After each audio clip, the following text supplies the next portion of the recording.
மாவட்டம் மோகனூரில் நேற்றிரவு 7 மணி அளவில் காஞ்சி காமகோடி பீடாதிபதி விஜேந்திர சரஸ்வதி சுவாமிகள் வருகை புரிந்தார்.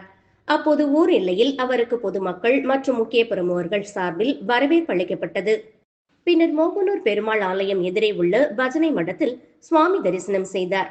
பின் நடந்த நிகழ்ச்சியில் பக்தர்களுக்கு அருளாசி வழங்கிய காஞ்சி காமகோடி பீடாதிபதி விஜேந்திர சரஸ்வதி சுவாமிகள் பக்தர்களிடையே அருளுரையாற்றினார். இதில் ஏராளமானோர் கலந்து கொண்டனர்.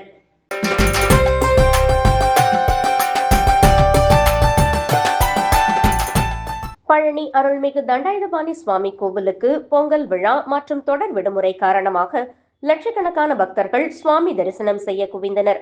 பக்தர்கள் கூட்டம் காரணமாக திருக்கோவில் உண்டியல்கள் நிரம்பியது. இதனையடுத்து கடந்த புதன்கிழமை மற்றும் வியாழக்கிழமைகளில் உண்டியல்கள் திறக்கப்பட்டு எண்ணப்பட்டது.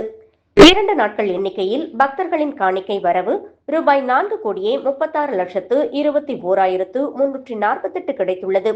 உண்டியலில் பக்தர்கள் ஏராளமான தங்கம், வெள்ளி பொருட்களும் காணிக்கையாக செலுத்தியிருந்தனர்.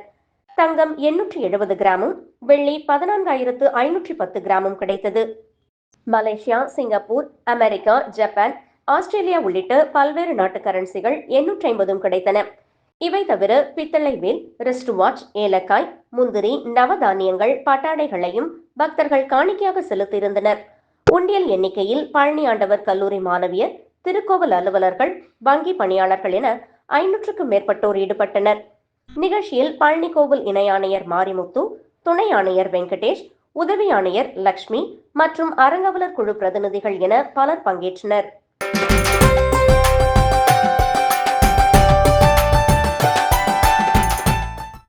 கும்பகோணத்தில் மகாமக குளத்தின் வடகரையில் அமைந்துள்ள புகழ்பெற்ற சிவாலயம் காசி விஸ்வநாதர் கோவிலாகும். கங்கை, யமுனை உள்ளிட்ட நவகன்னியர்கள் தங்கள் பாவங்களை போக்க வழிபட்ட தலம். 16ஆம் நூற்றாண்டில் நாயக்கர் காலத்தில் கட்டப்பட்ட இந்த கோவில் காசி விஸ்வநாதரை மூலவராகவும் விசாலாட்சியை அம்மனாகவும் கொண்டுள்ளது. மாசி மகம் விழா இங்கு சிறப்பானது. இத்தகைய சிறப்பு வாய்ந்த திருத்தலத்தில் ஆண்டுதோறும் மாசி மகம் திருவிழாவன்று சப்பரத்தேர் மட்டும் இயக்கப்பட்டது. இந்த நிலையில் 90 ஆண்டுகளுக்கு பிறகு பக்தர்களின் வேண்டுகோளுக்கு இணங்க இந்து சமய அறநிலைத்துறை மற்றும் உபயதாரர்கள் 47 லட்சம் மதிப்பீட்டில் 14 அடி உயரம், 16 அடி நீளம், 52 டன் எடையுள்ள புதிய தேர் வெள்ளோட்டம் நடைபெற்றது.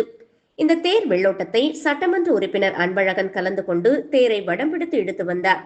இதில் ஏராளமான பக்தர்கள் காசி விஸ்வநாதர், காசி விஸ்வநாதர் என்று முழக்கமிட்டபடி தேரை இழுத்து வந்தனர்.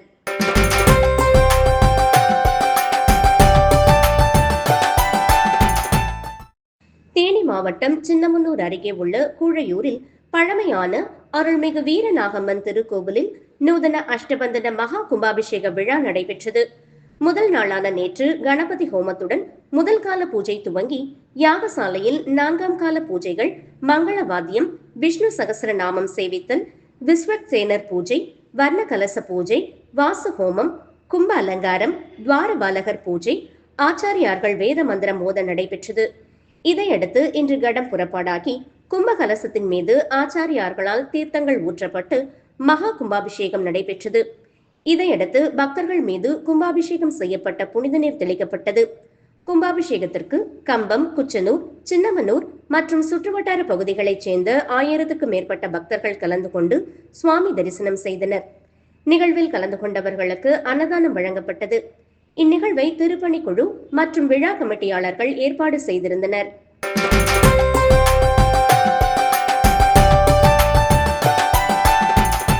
கடலூர் மாவட்டம் பன்ருட்டி வட்டம் தட்டாம்பாளையம் கிராமத்தில் அருள்பாலிக்கும் அருள்மிகு ஸ்ரீ திரௌபதி அம்மன், ஸ்ரீ வேணுகோபால சுவாமி பஜனை மடம் கும்பாபிஷேக விழா மிக விமர்சையாக நடைபெற்றது. 1000க்கும் மேற்பட்ட பக்தர்கள் கலந்து கொண்டு சுவாமி தரிசனம் செய்தனர். முன்னதாக கணபதி ஹோமத்துடன் முதல் கால பூஜை துவங்கி யாகசாலையில் 4 கால பூஜைகள், மங்களவாத்தியம், விஷ்ணு சகஸ்ரநாமம் சேவித்தல், விஸ்வக்சேனர் பூஜை, வர்ண கலச பூஜை, வாசு ஹோமம், கும்ப அலங்காரம், துவாரபாலகர் பூஜை, ஆச்சாரியார்கள் வேத மந்திரங்கள் ஓத நடைபெற்றது. இதையடுத்து இன்று கடம் புறப்பாடாகி கும்ப கலசத்தின் மீது தீர்த்தங்கள் ஊற்றப்பட்டு மகா கும்பாபிஷேகம் நடைபெற்றது. இதையடுத்து பக்தர்கள் மீது கும்பாபிஷேகம் செய்யப்பட்ட புனித நீர் தெளிக்கப்பட்டது. கும்பாபிஷேகத்திற்கு தட்டாம்பாளையம் மற்றும் சுற்றுவட்டார பகுதிகளைச் சேர்ந்த 1000க்கும் மேற்பட்ட பக்தர்கள் கலந்து கொண்டு சுவாமி தரிசனம் செய்தனர். நிகழ்வில் கலந்து கொண்டவர்களுக்கு அன்னதானம் வழங்கப்பட்டது. இந்நிகழ்வை அண்ணா கிராமம் ஒன்றிய செயலாளரும் திமுக தலைமை செயற்குழு உறுப்பினருமான வி.கே. வெங்கட்ராமன் மற்றும் விழா கமிட்டியாளர்கள் ஏற்பாடு செய்திருந்தனர்.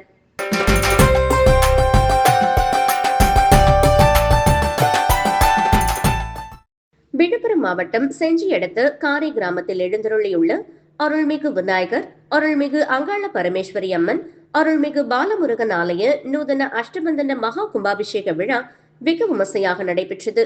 முன்னதாக காரை கிராமத்தில் எழுந்தருளி இருக்கும் அருள்மிகு அங்காள பரமேஸ்வரி ஆலயம் சிற்ப சாஸ்திர முறைப்படி பஞ்சவர்ண வேலைகள் மிக அழகு பெற வடிவமைக்கப்பட்டுள்ளது. திருப்பணி வேலைகள் நிறைவடைந்த நிலையில் மங்கள இசையுடன் விக்னேஸ்வர பூஜையுடன் புதிய விக்கிரகம் கண் திறந்து கரிகோலம் வந்தது. அதனைத் தொடர்ந்து கணபதி ஹோமத்துடன் காப்பு கட்டுதல் நிகழ்ச்சியும் முதல் கால பூஜையும் நடைபெற்றது.